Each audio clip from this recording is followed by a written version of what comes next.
রহমান রহিম। আয় অন্ধকারের বদ্ধ দুয়ার খুলে বুনো হাওয়ার মতো আয়রে দলে দলে গেয়ে নতুন গান। যত আবর্জনা উড়িয়ে দেরে দূরে, আজ মরা গাঙ্গের বুকে নতুন সুরে ছড়িয়ে দেরে প্রাণ। যাক বান ডেকে যাক বাইরে এবং ঘরে, আর নাচুক আকাশ শূন্য মাথার পরে। আসুক জোরে হাওয়া, এই আকাশ মাটি উঠুক কেঁপে কেঁপে। শুধু ঝড় বয়ে যাক মরা জীবন ছেপে। বিজলি দিয়ে হাওয়া, আয় ভাই বোনেরা, ভয় ভাবনাহীন সেই বিজলি দিয়ে গড়ি নতুন জীবন। আসসালামু আলাইকুম। পল্লবী মহিলা ডিগ্রি কলেজের আয়োজিত অনলাইন ক্লাসে প্রিয় নবাগত শিক্ষার্থীবৃন্দ, তোমাদের সবাইকে স্বাগত। আমি মাহানাজ আক্তার, প্রভাষক, বাংলা। হ্যাঁ, প্রিয় নবাগত শিক্ষার্থীবৃন্দ, প্রচলিত অন্ধবিশ্বাস ও অজ্ঞানতার আবর্জনা দূর করে আলোকময় নবজীবনে পদার্পণ করার জন্য আমি তোমাদেরকে আহ্বান করছি। আরও কামনা করছি নিষ্ক্রিয়, পঙ্গু ও মৃত জীবনে প্রাণচাঞ্চল্য উদ্দীপনা সৃষ্টির লক্ষ্যে। নবাগত শিক্ষার্থীবৃন্দ, এই কলেজে ভর্তি হওয়ার জন্য আমার প্রীতি ও ভালোবাসা গ্রহণ করো।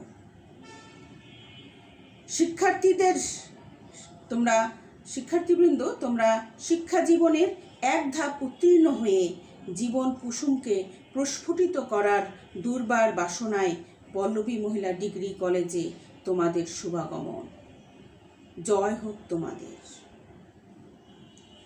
প্রিয় শিক্ষার্থীবৃন্দ, আজকে তোমাদের অনলাইন ক্লাসের প্রথম ক্লাস। করোনার কারণে আজ সারা বিশ্ব বিপদগ্রস্ত এবং বিপর্যস্ত। এই বৈশ্বিক বিপর্যয়ের মাঝেও আমরা ভালো আছি, সুস্থ আছি। এই জন্য মহান আল্লাহ তাআলার কাছে আমরা শুকরিয়া আদায় করছি। করোনার কারণে এই বৈশ্বিক বিপর্যয়ের মাঝেও রাষ্ট্র একদিকে যেমন এই ভাইরাসকে মোকাবেলা করার জন্য নানা রকম পদক্ষেপ গ্রহণ করেছে, ঠিক তেমনি শিক্ষা মন্ত্রণালয়ের নির্দেশে অনলাইন ক্লাসের ব্যবস্থা গ্রহণ করেছে। প্রিয় নবাগত শিক্ষার্থীবৃন্দ, তোমরা আজ থেকে পল্লবী মহিলা ডিগ্রি কলেজের অনলাইন ক্লাসে অন্তর্ভুক্ত হলে। এখন থেকে তোমরা এই ক্লাসগুলো নিয়মিত করবে এবং বাসায় সেই অনুযায়ী পড়াশোনা করবে। আর আমরা সৃষ্টিকর্তার কাছে এই প্রার্থনা করি যেন সৃষ্টিকর্তা আমাদেরকে আগের অবস্থায় ফিরিয়ে দেয়, অর্থাৎ আমরা শ্রেণীকক্ষে একসঙ্গে আগের মতো ক্লাস নিতে পারি। মহান আল্লাহ তাআলার কাছে আমরা এই প্রার্থনা করি। প্রিয় শিক্ষার্থীবৃন্দ, যেহেতু তোমরা এখন পর্যন্ত কোনো বই কেনোনি, তো তোমরা বাংলা যে বইটি কিনবে, বাংলা প্রথম পত্রে, সে বইটি আমি বলছি যে এই বইটি তোমরা এই যে সাহিত্য পাঠ, হ্যাঁ, এবং এই সহপাঠ, এই দুটো বই মিলে বাংলা প্রথম পত্র, এই দুটো বই তোমরা প্রথমে কিনে নেবে। তোমরা কিন্তু সাহিত্য পাঠ, গদ্য ও কবিতা একাদশ, দ্বাদশ ও আলিম শ্রেণী, আর এটি তোমাদের শিক্ষাবর্ষ 2020 এবং 2021, এই শিক্ষাবর্ষ দেখেই তোমরা কিন্তু বইটা কিনবে। এর আগের বছরের বই কিন্তু তোমাদের জন্য গ্রহণযোগ্য নয়, কেননা তোমাদের সিলেবাস পরিবর্তন করা হয়েছে। কাজেই তোমরা বই কেনার সময় খেয়াল করবে শিক্ষাবর্ষ 2020 এবং 2021, হ্যাঁ, এই শিক্ষাবর্ষ দেখে তোমরা এই বইটি কিনবে। আর এই বইটি হলো জাতীয় শিক্ষাক্রম ও পাঠ্যপুস্তক বোর্ড বাংলাদেশ, অর্থাৎ বোর্ডের বই। এটা যে কোনো বইয়ের দোকানে গেলে তোমরা যদি বলো যে বোর্ডের বই, একাদশ শ্রেণীর বাংলা প্রথম পত্র যে বইটি আমরা চাচ্ছি সেটি পাওয়া যাবে কিনা, হ্যাঁ, তাহলেই কিন্তু তোমরা এই বইটি কিনতে পারবে এবং 2020 এবং 21 শিক্ষাবর্ষ দেখে তোমরা বইটি কিনবে। তো প্রিয় শিক্ষার্থীবৃন্দ, যেহেতু তোমাদের বই কেনা হয়নি, তো কাজেই আজকে আমরা একটু অন্যরকম আলোচনা করি। যে আমরা তো বাংলা ভাষায় কথা বলি, আমাদের মাতৃভাষা বাংলা। তো এই বাংলা সাহিত্যের ইতিহাস সম্পর্কে আমাদের কিছুটা হলেও জানা দরকার। তো আজকে আমি তোমাদেরকে এই বাংলা সাহিত্যের ইতিহাস সম্পর্কে কিছু বলবো। বাংলা সাহিত্যের ইতিহাস ডক্টর মোহাম্মদ শহীদুল্লাহর মতে 3টি যুগে বা কালে ভাগ করা যায়: প্রাচীন যুগ, মধ্যযুগ এবং আধুনিক যুগ। অবশ্য এটার বিপক্ষে কেউ কেউ মত প্রকাশ করেছেন, যেমন ডক্টর সুনীতি কুমার চট্টোপাধ্যায়। তার মতে প্রাচীন যুগ শুরু হয়েছে 950 থেকে। ডক্টর দীনেশচন্দ্র সেন, তার মতে প্রাচীন যুগ শুরু হয়েছে 800 শতক থেকে। তো আমরা ডক্টর মোহাম্মদ শহীদুল্লাহর মতামতকে প্রাধান্য দেব এবং সেই মতে আলোচনা করব। তাহলে ডক্টর মোহাম্মদ শহীদুল্লাহর মতে প্রাচীন যুগ শুরু হয়েছে 650 থেকে 1200 সাল পর্যন্ত এবং মধ্যযুগ শুরু হয়েছে 1200 থেকে 1800 সাল পর্যন্ত এবং আধুনিক যুগ শুরু হয়েছে 1800 সাল থেকে বর্তমান সময় পর্যন্ত। তো প্রথমে আসা যাক প্রাচীন যুগ নিয়ে। আমরা প্রাচীন যুগ নিয়ে কিছুটা আলোচনা করি। প্রাচীন যুগ শুরু হয়েছে 650 থেকে এবং এর সময়সীমা হলো 1200 সাল পর্যন্ত। তো এই প্রাচীন যুগের একমাত্র সাহিত্যিক নিদর্শন হলো চর্যাপদ, বা পুরো নাম হলো চর্যাচর্য বিনিশ্চয়। এটি আবিষ্কৃত হয়েছে নেপালের রাজগ্রন্থাগার থেকে। 1907 সালে হরপ্রসাদ শাস্ত্রী মহাশয় এটি আবিষ্কার করেন এবং 1916 সালে বঙ্গীয় সাহিত্য পরিষদ কর্তৃক হরপ্রসাদ শাস্ত্রী মহাশয়ের সম্পাদনায় এটি প্রকাশিত হয়। সে বাংলা ভাষায় বৌদ্ধ গান ও 1000 বছরের পুরাণ বাংলা ভাষায় বৌদ্ধ গান ও দোহা নামে 1916 সালে। এবং তখন আমরা দেখতে পাই যে বাংলা সাহিত্যের প্রাচীনতম নিদর্শন হচ্ছে চর্যাপদ।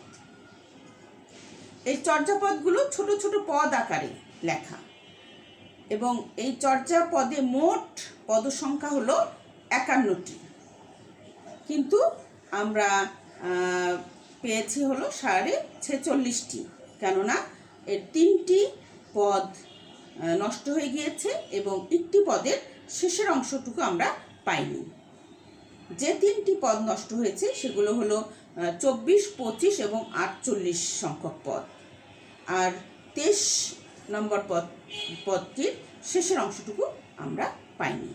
তাহলে পদের সংখ্যা দাঁড়ালো 46.5টি, কিন্তু চর্যাপদে মোট পদ সংখ্যা হলো 51টি। এই চর্যাপদগুলো হচ্ছে বৌদ্ধদের সহজিয়া সাধন সঙ্গী এবং 24 জন পদকর্তার সমন্বয়ে এই পদগুলি লেখা হয়েছে। এই 24 জন পদকর্তার মধ্যে কান্নপা, ভুসুকোপা, লুইপা প্রমুখ এনারা এই পদগুলো লিখেছেন। সবচেয়ে বেশি সংখ্যক পদ লিখেছেন কান্নপা, তিনি 16টি পদ লিখেছেন। এরপরে লিখেছেন ভুসুকোপা, তিনি 8টি পদ লিখেছেন, আর লুইপা 2টি পদ লিখেছেন। এই চর্যাপদের ভাষাগুলো প্রাচীন বাংলা। এগুলো পড়ে মনে হবে যে এগুলো কি সত্যি আদৌ কি বাংলা ভাষায় লেখা, এরকম মনে হয়। তো আমি তোমাদের এই চর্যাপদ থেকে 2টো লাইন বলছি তোমাদেরকে, তোমরা খেয়াল করে দেখো যে এই 2টো লাইন তোমরা শুনে বুঝতে পারো কিনা। এটা বাংলা ভাষার প্রাচীনতম নিদর্শন। 100 পদ্মা 64 পাখুরি, তহিচরি না চই ডম্বি বাপুরি। হ্যাঁ, অর্থাৎ এর অর্থ হচ্ছে একটা সেই পদ্ম যার 64টি পাপড়ি রয়েছে এবং সেখানে ডম্বি নামক এক মেয়ে সেই পদ্ম ফুলের উপরে নাচছে। ডম্বী হলো সেই দুঃখে কষ্টে পতিত একটি মেয়ে। তার সারা জীবন অত্যন্ত দুঃখে এবং কষ্টে কেটেছে। তার হয়তো কিছু মুহূর্ত, কিছু সময় হয়তো আনন্দে কেটেছে। সেই আনন্দের মুহূর্তটুকু এই দুটো লাইনের মধ্য দিয়ে কবি ব্যক্ত করেছেন, পদকর্তারা ব্যক্ত করেছেন। তাহলে এই দেখো, প্রাচীন যুগের সম্পর্কে তোমরা অনেক কিছুই জানলে। তোমাদের কিন্তু এই ধরনের প্রশ্ন যখন তোমরা বিশ্ববিদ্যালয়ে ভর্তির জন্য যাবে, এই ধরনের প্রশ্ন কিন্তু তোমাদের আসে পরীক্ষায়। হ্যাঁ, তোমাদের হয়তো প্রশ্ন আসতে পারে যে বাংলা সাহিত্যের প্রাচীনতম নিদর্শন কি? তোমরা তো জেনে গেলে যে হ্যাঁ, বাংলা সাহিত্যের প্রাচীনতম নিদর্শন হচ্ছে চর্যাপদ। এর পুরো নাম হলো চর্যাচর্য বিনিশ্চয়। এটি কোথায় আবিষ্কৃত হয়েছে? এটি আবিষ্কৃত হয়েছে নেপালের রাজগ্রন্থাগার থেকে 1907 সালে। কে আবিষ্কার করেছে? হরপ্রসাদ শাস্ত্রী মহাশয়।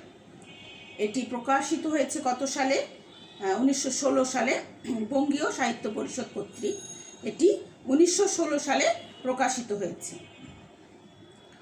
1000 বছরের পুরাণ বাংলা ভাষায় বৌদ্ধ গান ও দোহা নামে। এবং এই চর্যাপদের মধ্যে কতটি পদসংখ্যা ছিল? 51টি পদসংখ্যা ছিল। আমরা হাতে পেয়েছি কয়টি পদ? আমরা হাতে পেয়েছি 46.5টি পদ। 3টি পদ এবং আরেকটি পদের অংশবিশেষ নষ্ট হয়ে গিয়েছে। এবং এই চর্যাপদগুলো কী ধরনের রচনা? এই চর্যাপদগুলো হচ্ছে বৌদ্ধদের সহজিয়া সাধন সঙ্গী। এবং এই চর্যাপদগুলো কতজন পদকর্তা লিখেছেন? 24 জন পদকর্তা লিখেছেন। সবচেয়ে বেশি কে লিখেছে? সেই কান্নপা লিখেছেন 16টি পদ। তো তোমরা অনেক কিছুই এই বাংলা সাহিত্যের প্রাচীন যুগ সম্পর্কে জেনে গেলে।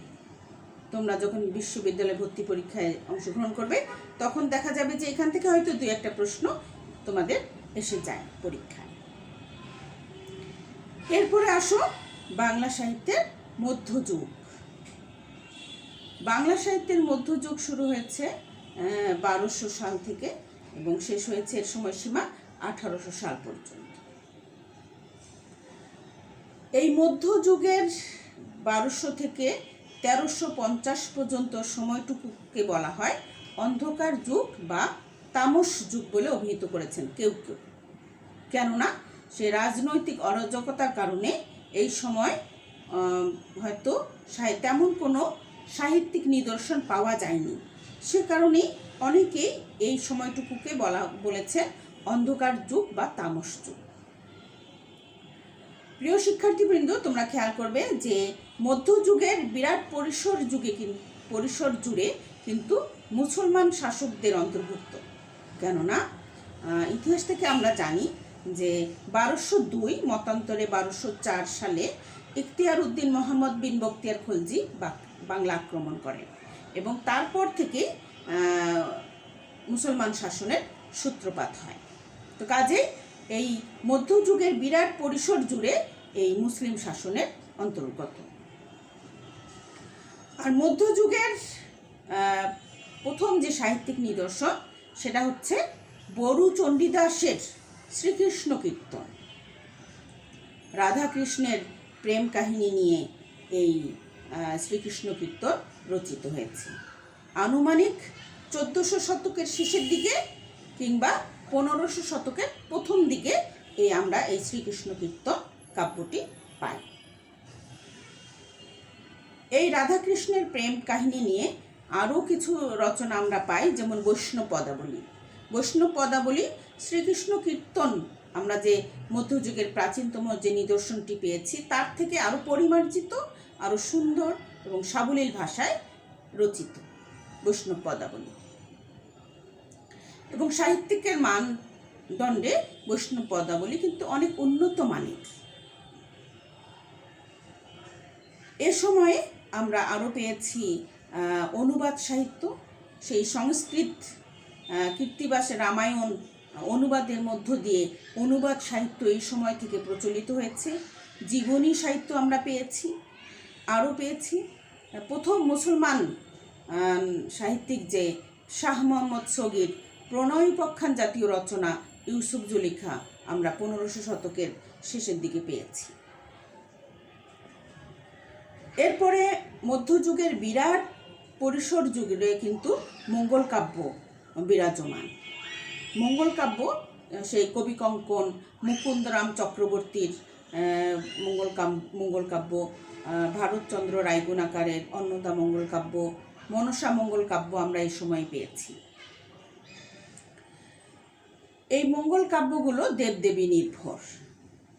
অন্নদা মঙ্গল কাব্যে আমরা মানুষের কথা প্রথম পেয়েছি। সে ভারতচন্দ্র রায়গুণাকার মধ্যযুগের শেষের দিকে কবি।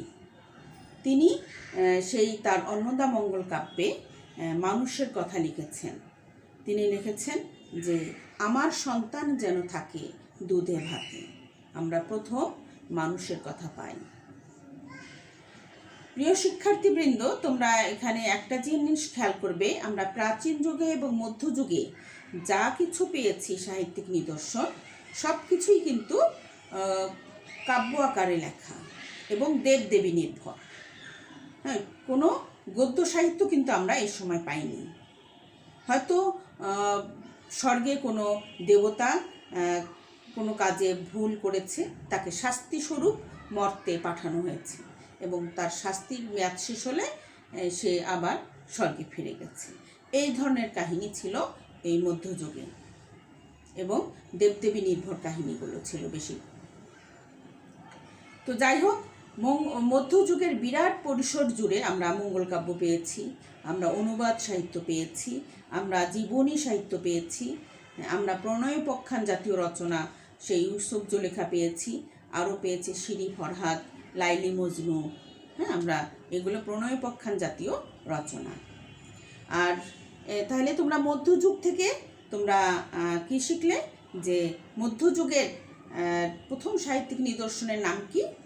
যে মধ্যযুগের প্রথম সাহিত্যিক নিদর্শনের নাম হচ্ছে শ্রীকৃষ্ণ কীর্তন বড়ু চণ্ডীদাসের লেখা।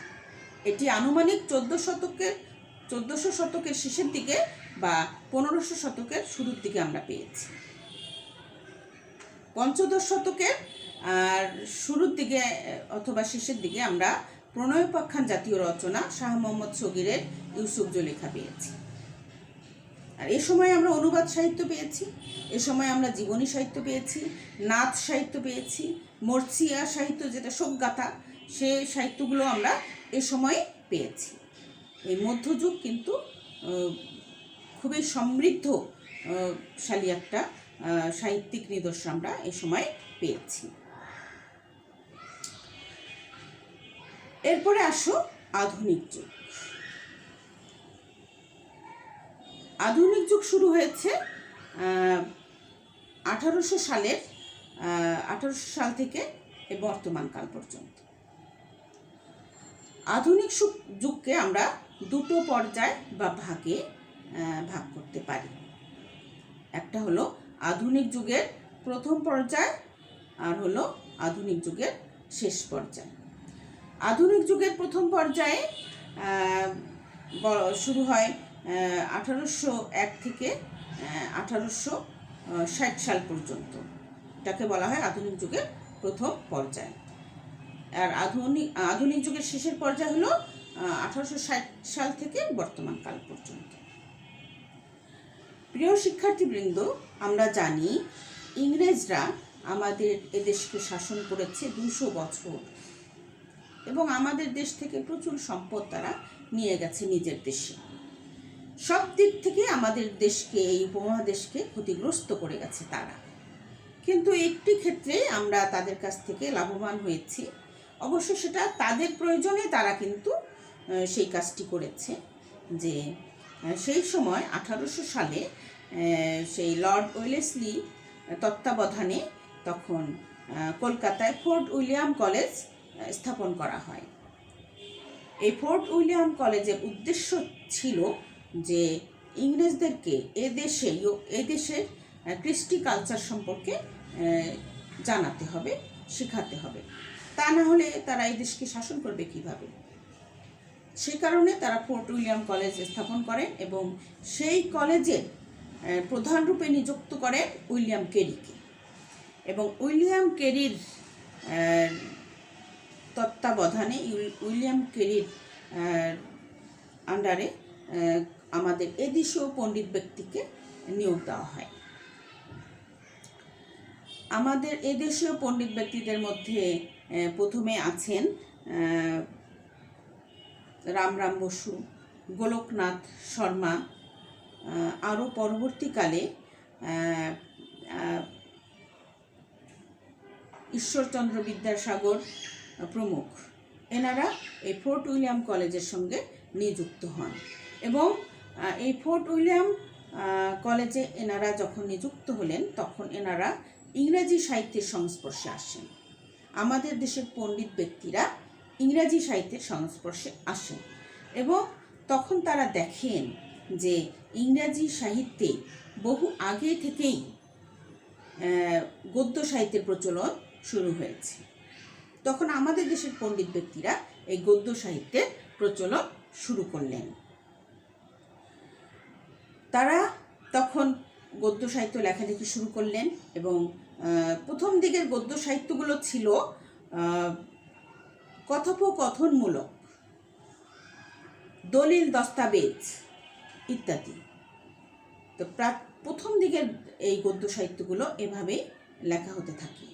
এরপর আস্তে আস্তে গদ্য সাহিত্যের উন্নতি হতে থাকে এবং প্রথম দিকে কিন্তু কোনো দাড়ি, কোনো কমা, সেমিকোলনের ব্যবহার ছিল না। পূর্ণচ্ছেদ অর্থাৎ দাড়িতে একটা বাক্য শেষ হতো।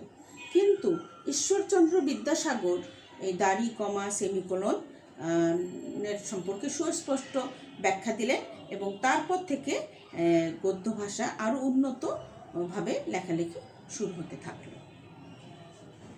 আমরা এ সময় অনেকগুলো বই গ্রন্থ আমরা পাই, যেমন উইলিয়াম কেরির যে অধীনস্থ প্রধান পণ্ডিত মৃত্যুঞ্জয় বিদ্যালঙ্কার, তিনি 5টি গ্রন্থ লিখেছিলেন, যেমন 32 সিংহাসন, রাজাবলী, হিতোপদেশ, বেতান্ত্র চন্দ্রিকা ও প্রবোধ চন্দ্রিকা। এই 5টি গ্রন্থ আমরা মৃত্যুঞ্জয় বিদ্যালঙ্কারের কাছ থেকে পেয়েছি। এরপরে রামরাম বসু, তিনিও 2টি গ্রন্থ লিখেছেন, সেগুলো হলো রাজা প্রতাপাদিত্য চরিত্র এবং লিপিমালা। এই 2টো গ্রন্থ আমরা পেয়েছি হলো রামরাম বসুর কাছ থেকে।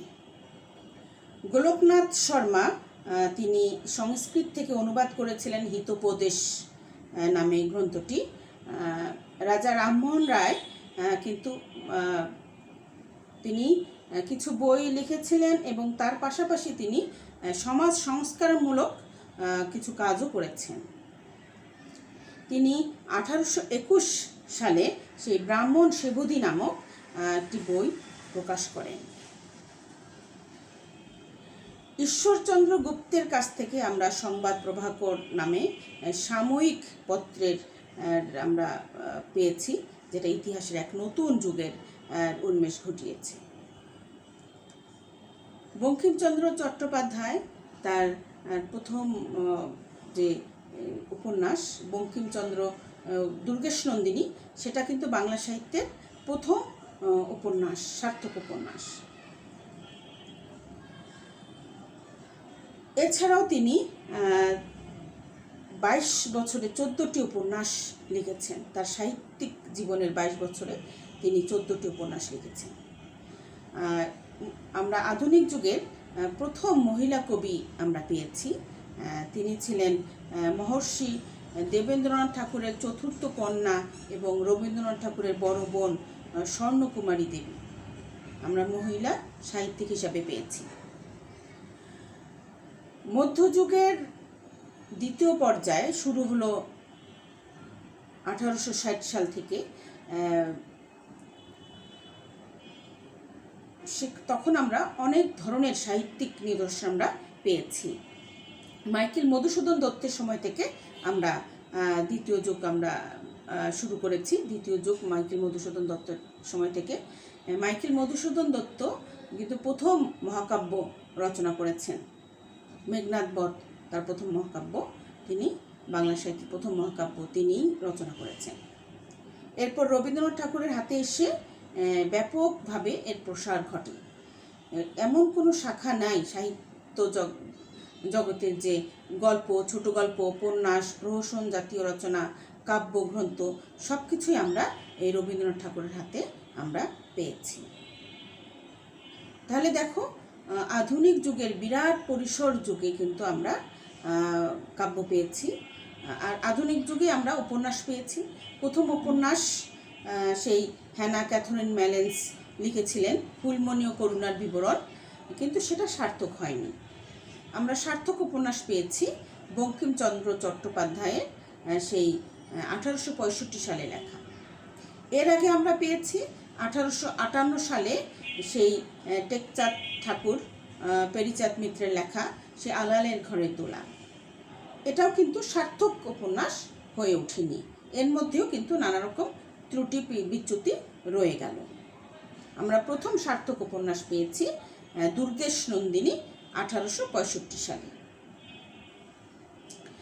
তো এখন এই আধুনিক যুগের, এখন পর্যন্ত কিন্তু আধুনিক যুগের বিরাট পরিসর যুগে আমরা যা কিছু পেয়েছি, সে গদ্য সাহিত্য পেয়েছি, মানুষের কথা নিয়ে আমরা সাহিত্যকর্ম পেয়েছি, আমরা সার্থক উপন্যাস পেয়েছি, এবং রবীন্দ্রনাথ ঠাকুরের হাতে এসে এই সাহিত্যিক নিদর্শনগুলো ব্যাপকভাবে বিকাশ লাভ করে। তাহলে দেখো, আমরা বাংলা সাহিত্যের সেই যে প্রাচীনতম নিদর্শন চর্যাপদ থেকে শুরু করে আজ পর্যন্ত আমরা কত বাংলা সাহিত্যের যে সমৃদ্ধশালী একটি ভাষা এবং সাহিত্যিক নিদর্শনগুলো আছে সেগুলো আমরা জানতে পারলাম। তোমরা এই প্রাচীন যুগ শুরু হয়েছে কবে? 650 থেকে 1200 সাল পর্যন্ত। এটা তোমরা মনে রাখবে, কেননা আমাদের বাঙালি জাতি হিসাবে, আমরা বাংলা ভাষাভাষী হিসাবে আমাদের এই তথ্যগুলো কিন্তু জানা দরকার। যে প্রাচীন যুগ শুরু হয়েছে 650 থেকে 1200 সাল পর্যন্ত, মধ্যযুগ শুরু হয়েছে 1200 থেকে 1800 সাল পর্যন্ত, এবং আধুনিক যুগ শুরু হয়েছে 1800 থেকে বর্তমান সময় পর্যন্ত।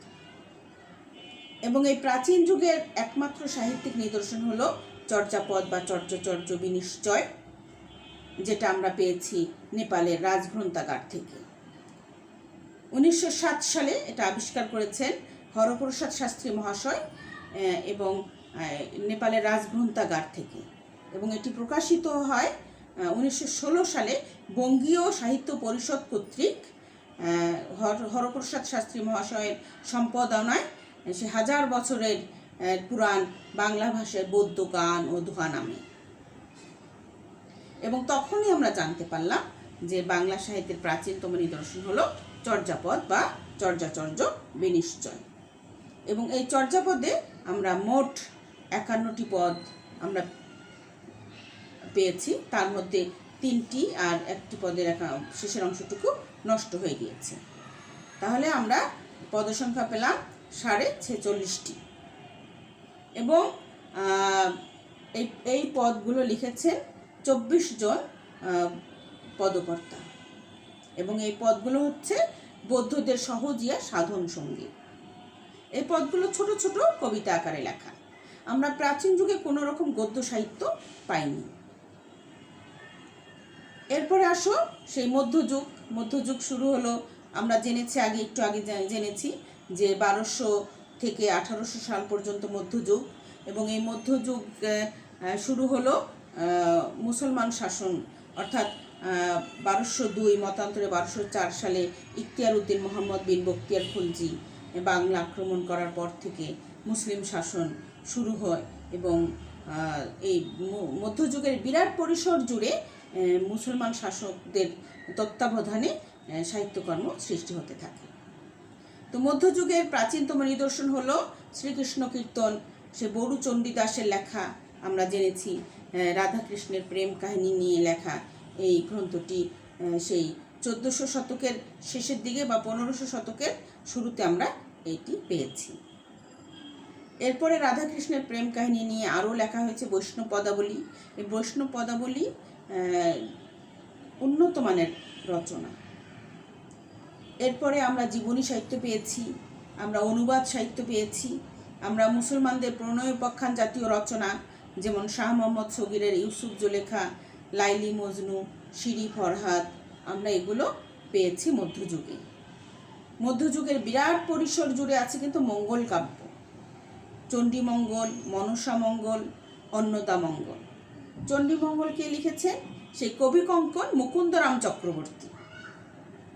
মুকুন্দরাম চক্রবর্তীকে উপাধি দেওয়া হয়েছিল কবি কঙ্কন। এরপরে অন্নদামঙ্গলে কিন্তু ভারতচন্দ্র রায়গুণাকার অন্নদামঙ্গল লিখেছেন, এবং ভারতচন্দ্র রায়গুণাকার আধুনিক যুগের কাছাকাছি কবি ছিলেন। এই কারণে তার রচনার মধ্যে কিছুটা মানুষের কথা এসেছে। হ্যাঁ, বিশুদ্ধ মানবী মানুষের কথা নিয়ে কিন্তু কোনো কাহিনী আমরা মধ্যযুগেও পাইনি, আমরা প্রাচীন যুগেও পাইনি। যা পেয়েছি সবগুলো ধর্ম নির্ভর। তো তখন একটি কথাই এই ভারতচন্দ্র রায়গুণাকার তার অন্নদামঙ্গল কাব্যে লিখেছিলেন যে আমার সন্তান যেন থাকে দুধে ভাতে। এরপরে আধুনিক যুগ তো বিরাট পরিসর যুগে আধুনিক যুগ শুরু হলো ফোর্ট উইলিয়াম কলেজ স্থাপনার মাধ্যমে। কলকাতায় ফোর্ট উইলিয়াম কলেজ স্থাপন করেন সেই লর্ড ওয়েলেসলির তত্ত্বাবধানে। ফোর্ট উইলিয়াম কলেজ প্রতিষ্ঠিত হয় 1800 সালে, এবং এর প্রধান রূপে নিযুক্ত হন উইলিয়াম কেরি। এবং তারা এই দেশের ভাষা এবং কৃষ্টি তাদের দেশে জানানোর জন্য তারা এই কলেজটি স্থাপন করেন। এবং উইলিয়াম কেরির অধীনে নিযুক্ত করেন সেই মৃত্যুঞ্জয় বিদ্যালঙ্কার, এরপরে গোলকনাথ শর্মা, রামরাম বসু, আরও পরবর্তীকালে রাজা রামমোহন রায়, ঈশ্বরচন্দ্র বিদ্যাসাগর, এনারা সেই উইলিয়াম কেরির অধীনে যোগদান করেন ফোর্ট উইলিয়াম কলেজে। তোমরা একটা কথা মনে রাখবে যে প্রাচীন যুগ এবং মধ্যযুগে কিন্তু আমরা কোনো গদ্য সাহিত্য পাইনি, আমরা যা পেয়েছি কবিতা আকারে লেখা। কিন্তু ইংরেজি সাহিত্যে কিন্তু অনেক আগে থেকেই এই গদ্য সাহিত্যের প্রচলন হয়েছে। এই আমাদের দেশীয় পণ্ডিত ব্যক্তিরা তখন এই ইংরেজি সাহিত্যের সংস্পর্শে আসে, এবং তখন তারা গদ্য সাহিত্যের মাধ্যমে লেখালেখি শুরু করে। তো প্রথম দিকে গদ্য সাহিত্যগুলো ছিল এরকম যে দলিল, দস্তাবেজ, কথোপকথনমূলক, এগুলো প্রথম দিকের রচনা ছিল। পরবর্তীকালে তারা বই আকারে কিছু কিছু রচনা লিখলেন। যেমন মৃত্যুঞ্জয় বিদ্যালঙ্কারের কাছ থেকে আমরা 5টি গ্রন্থ পেয়েছি। সে 32 সিংহাসন, রাজাবলী, হিতোপদেশ, সে বেদান্ত চন্দ্রিকা ও প্রবোধ চন্দ্রিকা, এই 5টি গ্রন্থ আমরা মৃত্যুঞ্জয় বিদ্যালঙ্কারের কাছ থেকে পেয়েছি। রামরাম বসুর কাছ থেকে আমরা 2টি গ্রন্থ পেয়েছি, রাজা প্রতাপাদিত্য এবং লিপিমালা।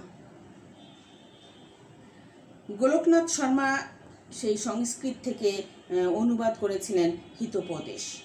রাজা রামমোহন রায় সমাজ সংস্কারমূলক অনেক বই লিখেছেন, এবং তিনি সমাজ সংস্কারমূলক কিছু কাজও করেছেন। ঈশ্বরচন্দ্র বিদ্যাসাগর বাংলা ভাষাকে কমা, সেমিকোলন, দাড়ি ইত্যাদির ব্যবহার দিয়ে সুন্দর করে লেখার প্রচলন করলেন। এভাবে আমাদের বাংলা সাহিত্য সমৃদ্ধশালী সাহিত্য হয়ে উঠল। তো প্রিয় শিক্ষার্থীবৃন্দ, এই তথ্যগুলো তোমাদের কাজে লাগবে, এই তথ্যগুলো তোমরা জেনে রাখবে। তোমাদের যখন বিশ্ববিদ্যালয়ে ভর্তি পরীক্ষা হবে তখন কিন্তু তোমরা এই তথ্যগুলো তোমরা তখন দিতে পারবে পরীক্ষায়, তোমাদের আসে পরীক্ষায় এই তথ্যগুলো। তোমরা এখন থেকে নিয়মিত ক্লাস করবে, আর বই অবশ্যই কিনবে। তোমাদেরকে প্রথমেই বলে দিয়েছি যে কোন বইটি কিনবে, বোর্ডের বই কিনবে। হ্যাঁ, সেই যে সাহিত্য পাঠ বোর্ডের বই কিনবে। তোমরা হলো 2020 এবং 2021 শিক্ষাবর্ষ, এটা দেখে কিনবে, কেননা তোমাদের বই পরিবর্তন করা হয়েছে। আর এর সঙ্গে তোমাদের সহপাঠ থাকবে উপন্যাস এবং নাটক, এটাও একাদশ দ্বাদশ শ্রেণীর। হ্যাঁ, এটাও কিন্তু বোর্ড কর্তৃক নির্ধারিত। এই দুটো মিলেই তোমাদের বাংলা প্রথম পত্র। এরপরের ক্লাসে আমি বাংলা দ্বিতীয় পত্রের বইয়ের নামও বলে দেব। তোমরা এখন থেকে নিয়মিত ক্লাস করবে, আর বাসায় নিয়মিত পড়াশোনা করবে, আর স্বাস্থ্যবিধি মেনে চলবে। তোমরা বাইরে খুব প্রয়োজন না হলে বের হবে না, মাস্ক ব্যবহার করবে, হাত ধুবে নিয়মিত, এইগুলো কাজগুলো তোমরা করবে। আর সৃষ্টিকর্তার কাছে প্রার্থনা করব আমরা সবাই যেন আমাদেরকে আবার আগের অবস্থায় আমাদেরকে ফিরিয়ে দেয়, সেই শ্রেণীকক্ষে যেন আমরা আবার পাঠদান করাতে পারি, তোমাদের সঙ্গে সামনাসামনি ক্লাস নিতে পারি, স্বাভাবিকভাবে আমরা চলাফেরা করতে পারি। এই প্রার্থনা আমরা মহান আল্লাহ তাআলার কাছে করছি। আল্লাহ তাআলা আমাদের সবাইকে ভালো রাখুন, সুস্থ রাখুন, এই দোয়া করি। এই বলে তোমাদের আজকের এই ক্লাস শেষ করছি। পরের ক্লাস অবশ্যই তোমরা করবে। সবাইকে আল্লাহ হাফেজ।